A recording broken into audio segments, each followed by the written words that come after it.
Bismillahir Rahmanir Rahim. Assalamu alaikum. Welcome to another session of Discovering Islam. We have recently been talking about the law of inviting others towards the message of the Almighty. Today I am starting a new topic, another important topic, and the topic is the law of Jihad. What exactly is the Almighty telling us regarding this important, famous question? What exactly is jihad? Why is it to be undertaken? What are the measures that Muslims are expected to adopt before they undertake this important exercise, and so on? The word jihad that has been used in the Quran quite often means to strive, to struggle. However, when it is used in the Quran and for the religious purposes, the meaning of jihad is to strive against all oppositions, difficulties, in order to please the Almighty by achieving one religious objective or another. The life that we are leading is a life wherein there are lots of challenges, difficulties, temptations, oppositions. If an individual strives, struggles to overcome those difficulties, problems, in order to please the Almighty by following what He expects us to follow, He is doing is jihad. The Quran uses this word jihad quite often for this particular purpose, to put across this understanding, this meaning. So, for example, one verse of the Quran in Surah Al Furqan, the 25th surah, says, addresses the Prophet ﷺ and mentions, Wajahidhum bihi jihadan kabira.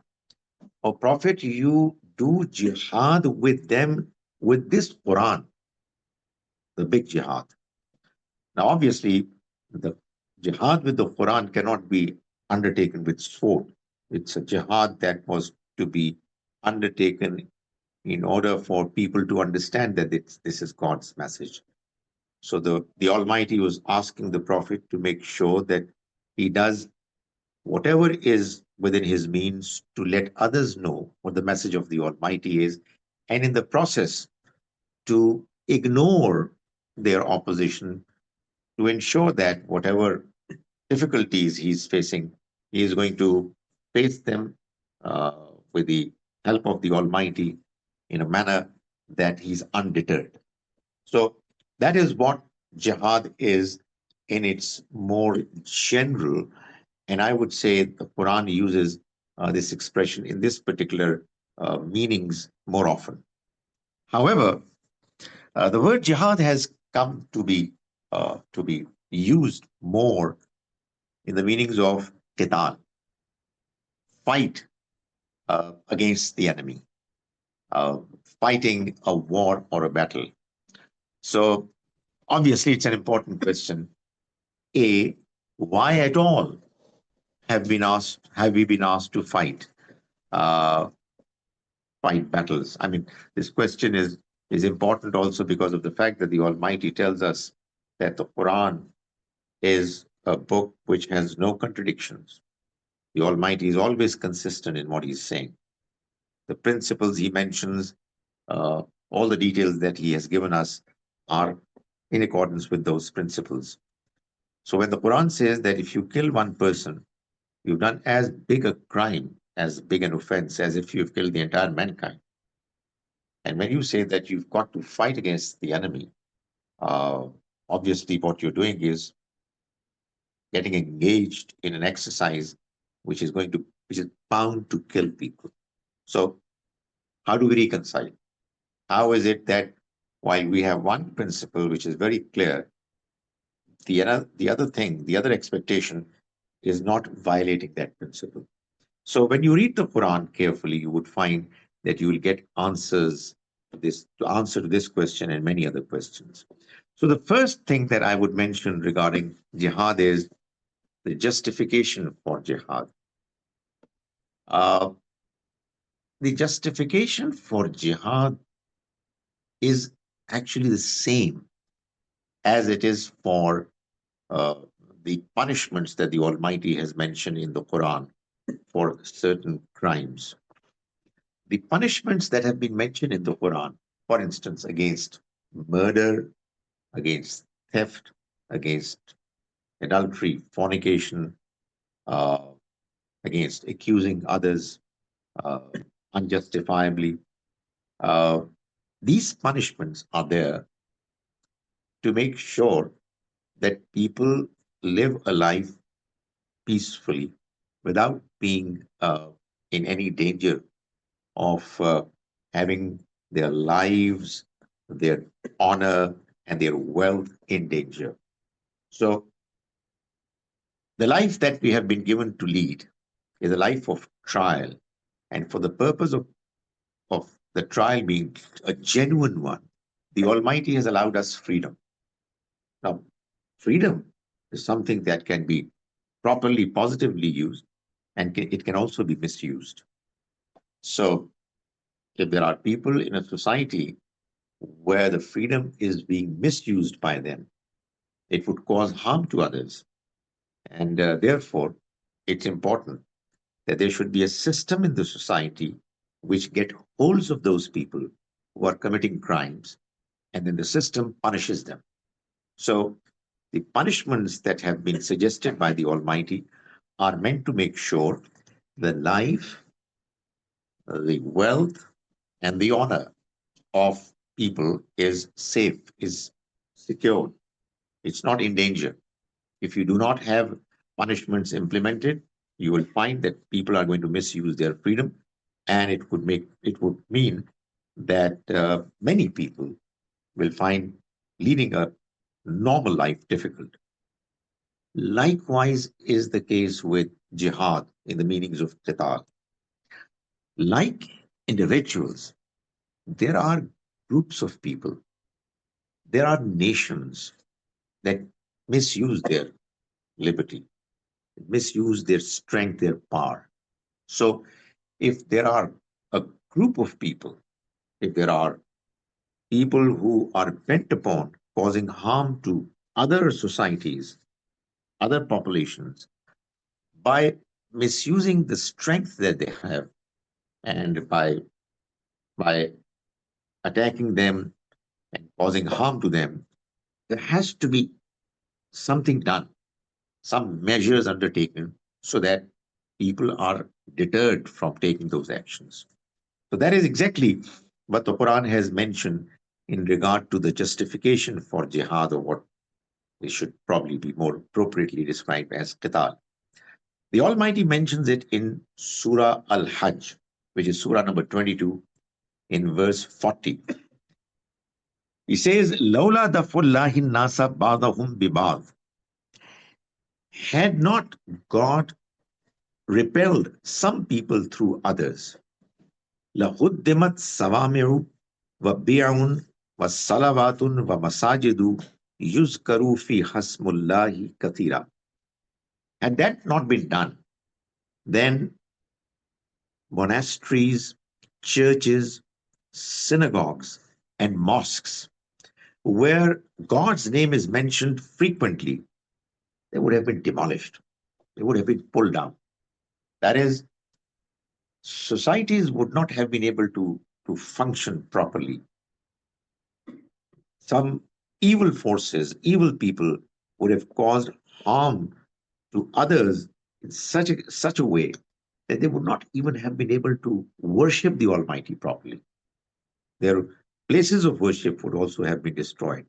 So, what the Almighty has done is that He's asked some people to be vigilant, to be prepared, and not allow others to cause harm to the freedom to the ability of them to lead a normal life where they're doing other chores of their life, other matters that they have to deal with, as well as worship the Almighty. The interesting, important thing is that the Quran, while talking about the places of worship, is not talking about masajid only, mosques only.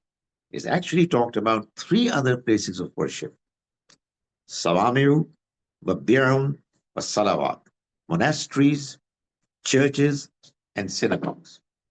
In other words, it really is a common goal of the entire humanity, entire civilized humanity, to make sure that if they are militarily strong, they come together and make sure that no evil force is going to be allowed the freedom to let loose and cause harm to others.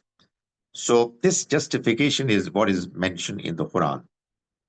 Uh, this, by the way, this Surah Al-Hajj, is a Meccan surah, but it is said that it's one of those surahs wherein, although it's a Meccan surah, some verses are Madani, and they have been arranged to be placed in a Meccan surah because of the context, because of the way these verses also fit into the scheme of those surahs.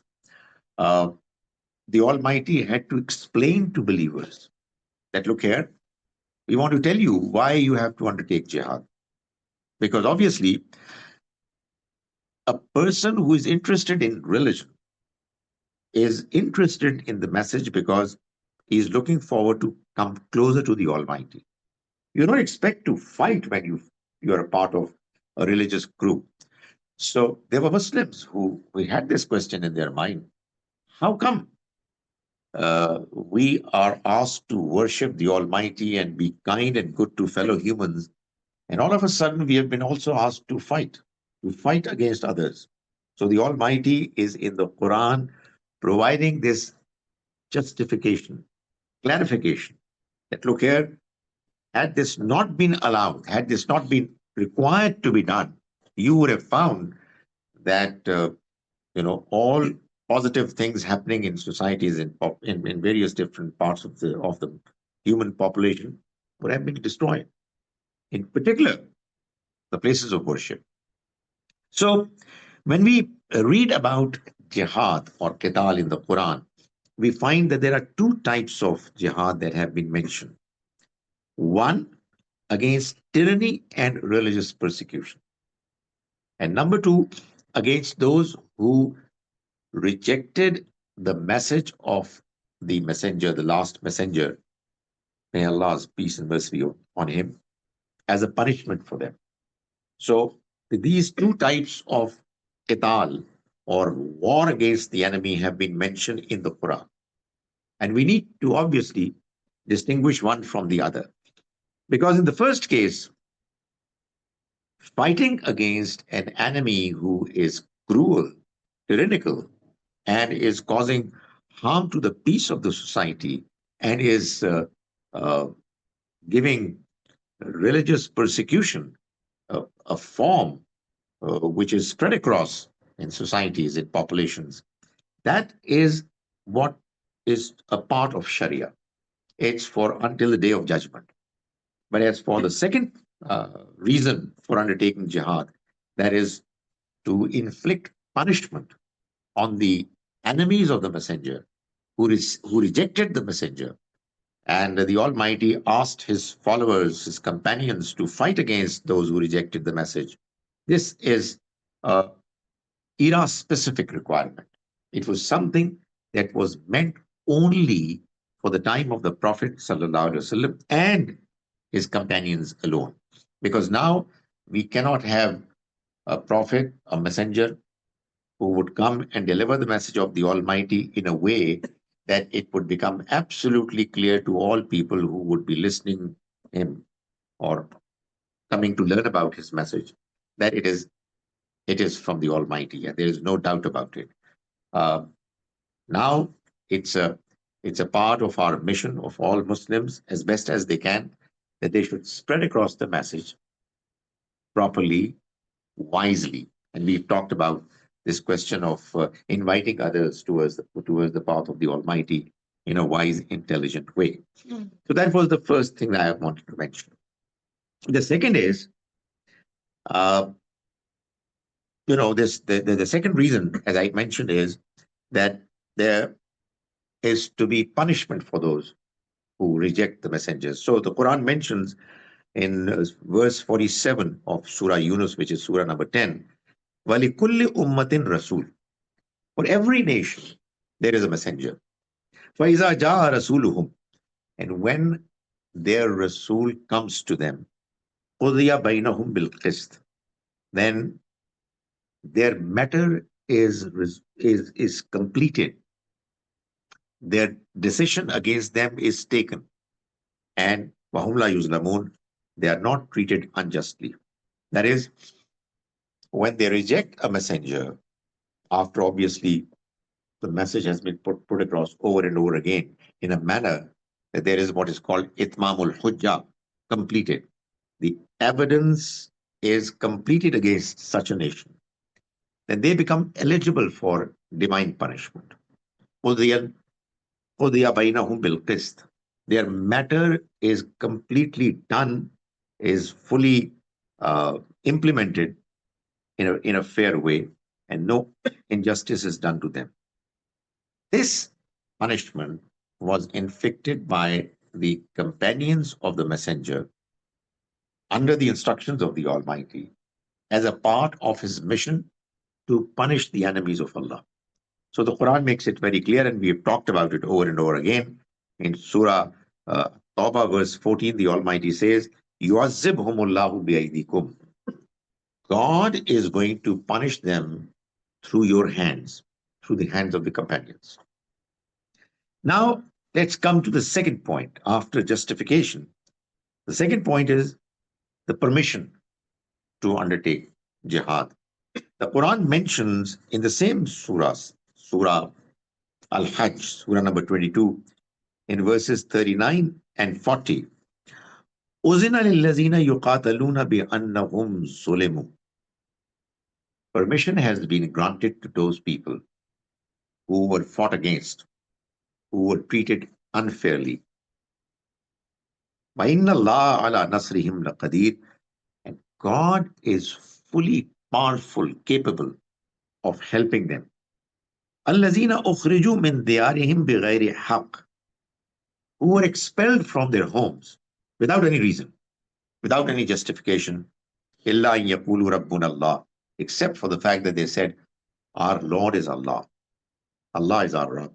So for that reason, they were expelled. So now they have been given permission.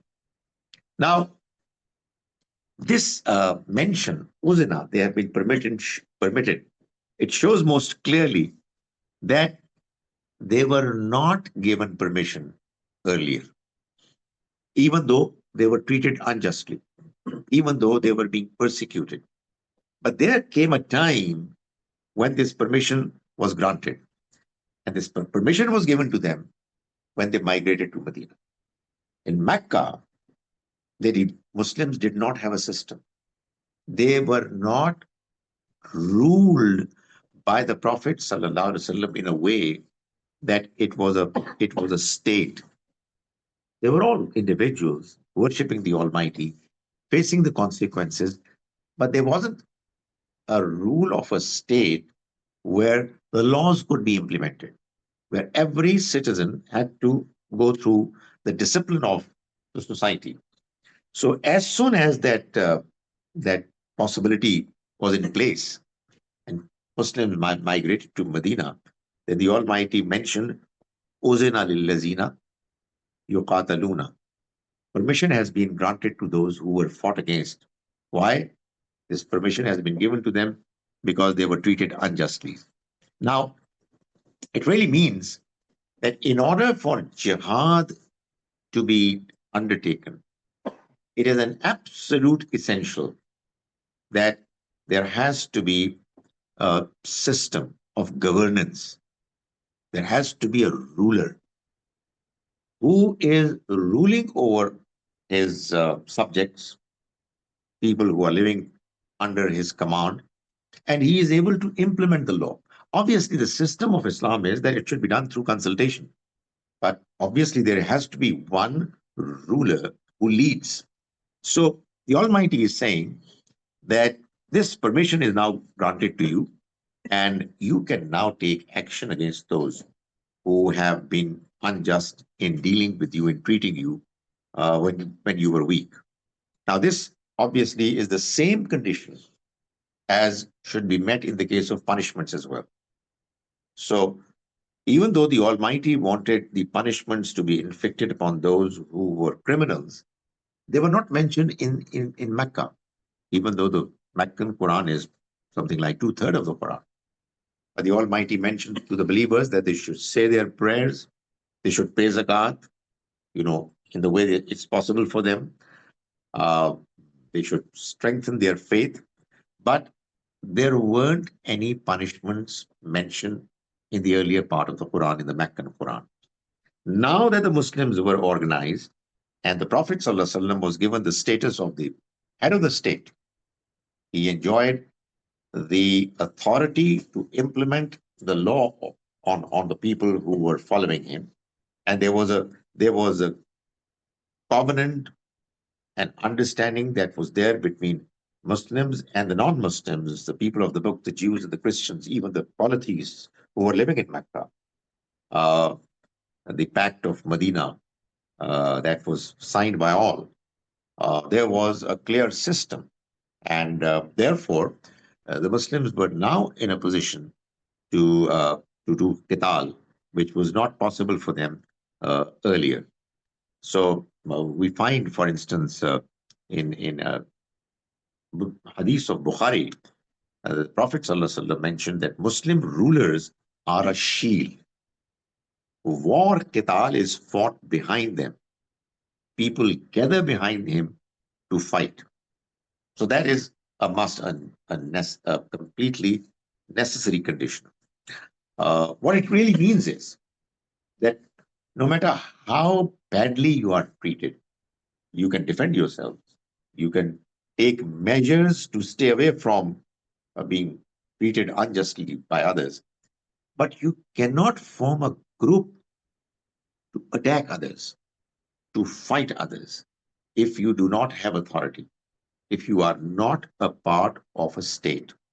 So, a state and a ruler and a discipline where the laws can be implemented and people are subjects, are bound by that discipline, that should be in place in order for jihad to be justifiable, to be possible, to be undertaken if there is a need for it.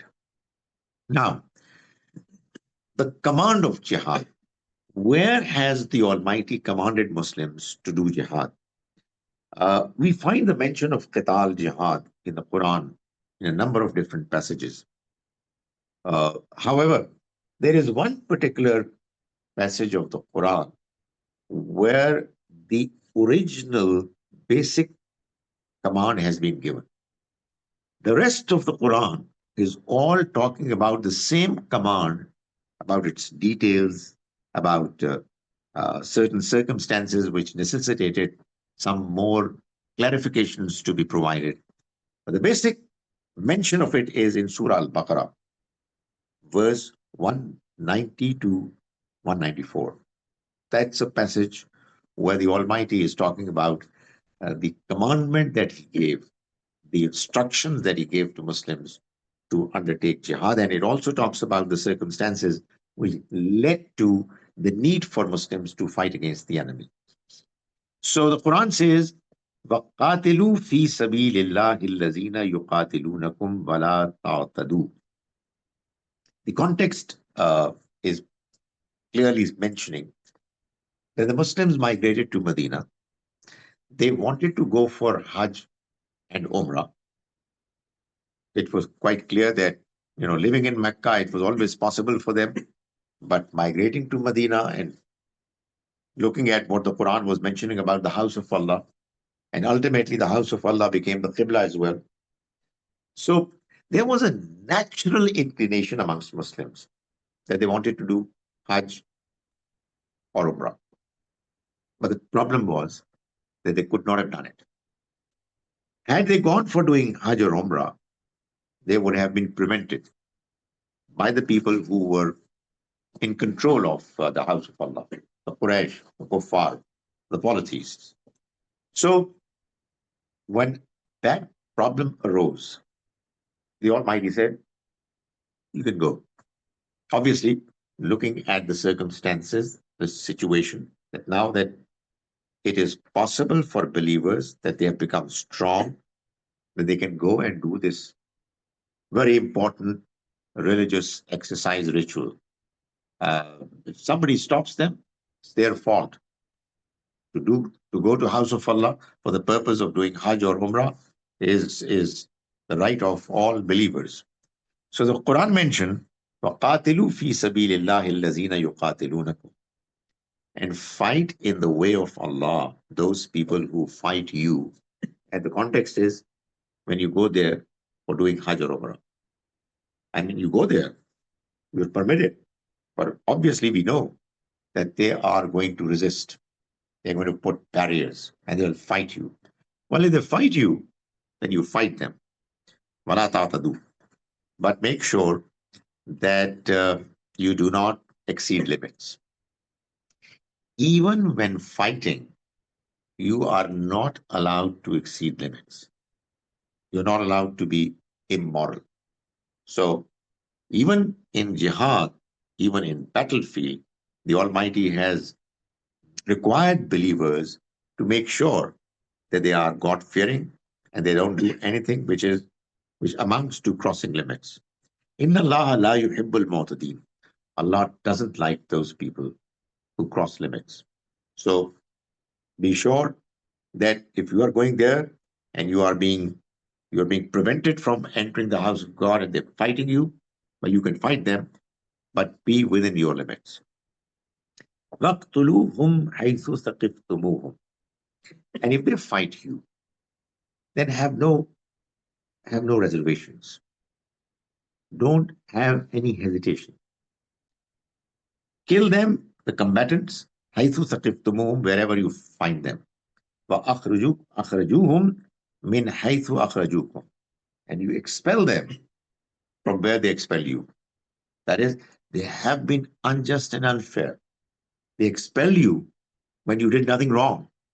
You just professed a message which you believed was from Allah, from God. So they did it to you. You are now allowed to do it to them. وَالْفِتْنَةُ وَشَدُّ مِنَ الْقَتْلِ. And be clear in your mind. If you have any doubt that why are we fighting? I mean, can we not do without it? The Almighty says, Al-fitnatu ashaddu min al-qatl. Fitna is religious persecution. This is a term used in the Quran for that purpose. The Almighty says that do not have any hesitation in fighting this battle, because the people you are fighting against are the ones who have indulged in fitna, in a religious persecution. And if that's the case, then you should not have any inner hindrance. You should not feel bad about it, because fitna, religious persecution, is worse than some people getting killed. Now, why is it so? You know, religious persecution is an evil that actually destroys or attempts to, tends to destroy the plan, the grand scheme of the Almighty. The scheme of the Almighty is that this life is a trial. Every human being should be provided with an opportunity to decide on his, her own, what religious understanding and what religious practice he or she wants to go through. Now, if people are stopped from doing it and people are persecuted because of their religious beliefs and because of their religious practices, then this is what the Quran describes as fitna. This is religious persecution. And Allah has allowed Muslims, in fact, He has encouraged, motivated Muslims to fight against religious persecution. even if sometimes it would lead to killing. So the Almighty says, Wal fitnatu ashaddu min al qatl. And indeed, fitna, religious persecution, is even worse than qatl, than killing. At the end, we'll come to it, inshallah. Now, I have a question. I have a right to ask question and then answer it. My question is that if our religion is so strongly in favor of religious freedom, are we Muslims up to it? We force people. You see, we have every right to tell others what is right and what is wrong from our point of view. We should provide people with arguments. We should invite them as best as we can. But we cannot force anyone to follow a certain point of view. This is a right, this is a freedom that has been provided by the Almighty to all humans. That is what this life is all about. This life is a trial. Allah wants to select from this life people who are going to be declared eligible to enter the paradise forever. You are destroying or attempting to destroy his plan by persecuting people for their religious beliefs. So honestly, sometimes when I find things happening in my society where some religious minorities or those people we disagree with are being tortured, are being made a victim of our insults, it really is completely against the philosophy, the teachings of Islam. So the Almighty says, be sure what you're doing is not wrong. You are fighting against fitna, which is religious persecution. وَلَا تُقَاتِلُوهُمْ عِنْدَ الْمَسْجِدِ الْحَرَامِ حَتَّى يُقَاتِلُوكُمْ فِيهِ. Now there was another question. We are going to go to Makkah, and in the city of Makkah, it's a city of peace. You can't kill even a living being, a bird. You can't do any hunting over there. So much so that you can't, pluck a flower or a leaf. It has to be the same way as it is. It's because it's a it's a place of peace. Now the question that arose was that we are going to go for Hajj or Umrah, and we have been asked to fight if they fight. How can we fight? How can we fight when it's a city where we are not allowed to be aggressive, even when it's okay and legitimate? So the Quran responds to it. The Quran says, وَلَا تُقَاتِلُوهُمْ عِنْدَ الْمَسْجِدِ الْحَرَامِ حَتَّى يُقَاتِلُوكُمْ فِيهِ. Do not fight when you are close to the sacred mosque, to the house of Allah, that is in Mecca, until such time that they fight you in it. فَإِنْ قَاتَلُوكُمْ. So if they fight you, within the precincts of Mecca, فَقْتُلُوا. وَإِنْ قَاتَلُوكُمْ فَقْتُلُوهُمْ. Then you kill them, you fight them. كَذَلِكَ جَزَاءُ الْكَافِرِينَ. Such is the punishment for these disbelievers who have rejected the truth. فَإِنِ انْتَهَوْا. However, if they desist, that is, if they stop fighting and they believe, then فَلَا عُدْوَانَ. There is no fighting. فَإِنِ انْتَهَوْا فَإِنَّ اللَّهَ غَفُورٌ رَحِيمٌ. Then God is forgiving and merciful. If they say, well, we have understood the message, we're not going to fight anymore, then you don't fight them on. Don't continue doing it. And the Quran says, وَقَاتِلُوهُمْ. Believers, you fight them حَتَّى لَا تَكُونَ فِتْنَةٌ. Until such time, there remains no fitna. That is, no religious persecution. So, religious persecution is not going to be tolerated at all. If you are powerful enough, if you have the strength of a state and there is a ruler and your military strength is good enough for you to fight against the enemy, and the enemy is causing religious persecution to be spread across, just fight them and stop this evil from spreading. وَيَكُونَ الدِّينُ لِلَّهِ. And the religion of Allah, that dominates. religion then only belongs to Allah. Your fight is going to continue for until such time. Now, this is an important statement that needs to be understood and clarified. You see, the Messenger of Allah sallallahu alaihi wasallam came, and when he came with this clear understanding that those who will believe would succeed, and those who would reject are going to be punished.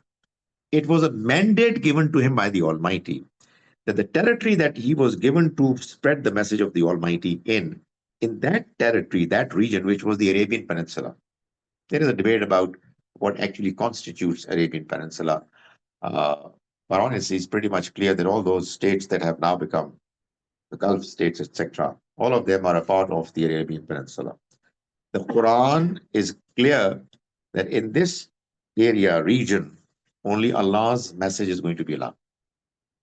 Its message is going to be allowed to be implemented. So the rule is that there are going to be no other religious uh, buildings, no other places of worship except that of the message that was brought by the last messenger. This is the decision of the Almighty. That is why there is a debate these days that in the UAE there are now other religious places of religious worship of Hindus and Christians have been allowed. While the rule seems to be that in the Arabian Peninsula, it is not going to be allowed. I know that it's difficult to talk to people about it, to justify, but the fact of the matter is that a decision taken by the Almighty is a decision which Muslims are bound to follow. And if there are people who are not convinced, they should be made to be convinced. A discussion should go on. Why? Because this particular region, the Arabian Peninsula, has been selected, earmarked by the Almighty for the purpose of ensuring that His message always remains implemented in the form of His places of worship, masajid to be there, and the way He is to be worshipped according to His final message, which was always the way messengers, prophets used to worship. Uh, their way of worshipping got changed, altered, because it was not properly preserved. But the Almighty is now mentioning, telling the Muslims that they will continue to fight until there remains no religious persecution, and the entire religion and its practices, they are exclusively for Allah and His message. فَإِنِ انْتَهَوْا, and if they stop doing it, if they desist, فَلَا عُدْوَانَ إِلَّا عَلَى الظَّالِمِينَ, then no action can be taken against, except against those who are zalim, who are unjust and unfair. There was this question, another question. How can we fight in the sacred months? Because you know that there was this law which started from the time of Ibrahim alayhi salam, ever since the house of Allah, the Kaaba was constructed because of the fact that people had to come from the different parts of the world to come to Mecca and to do Hajj as well as Umrah. So there were 4 months that were declared as sacred months where nobody could fight. People were very fond of fighting. But one reason was that there were very few means of living otherwise, except for trade. So the Arabian Peninsula is not a place where you can have crops, etc. So when people did not have good economic resources, they would fight against each other. They try to rob the resources from others by fighting. Uh, and it would be very difficult for those who would come to travel to Mecca to worship the Almighty. So it was declared from day one, from the time of Ibrahim alayhi salam, that Zulqad, Zulhajj, and Muharram. These 3 months are sacred, and these were meant for Hajj. You start your journey from wherever you want to come in Zulqad. In those days, obviously, now it's much easier. And you do your Hajj in Zulhajj, and you return on Muharram, just in 5 minutes more. You return in Muharram. So these are the sacred months. And Rajab is a fourth month, which was meant for Umrah. Umrah is a matter of just 1 or 2 hours. You travel, you do Umrah, you get back. In Hajj, there are far more people, and therefore traveling is not quite as swift as is possible otherwise. So that is what the Almighty says, that even though in the sacred months you can't fight, but Ash-Shahrul Haram Bish-Shahril Haram. The fact is that sacred months are in return for sacred months. That is, if somebody fights you in sacred months, then you are allowed to fight back. You will not initiate fighting. Well, hurumatu qisas. Likewise, there are there are uh, you know retaliations uh, against other hurumat as well. Like for instance, human life is sacred. It is also muhtaram. It is something that is to be respected. But if a person kills another person, then the life of the killer does not remain sacred anymore.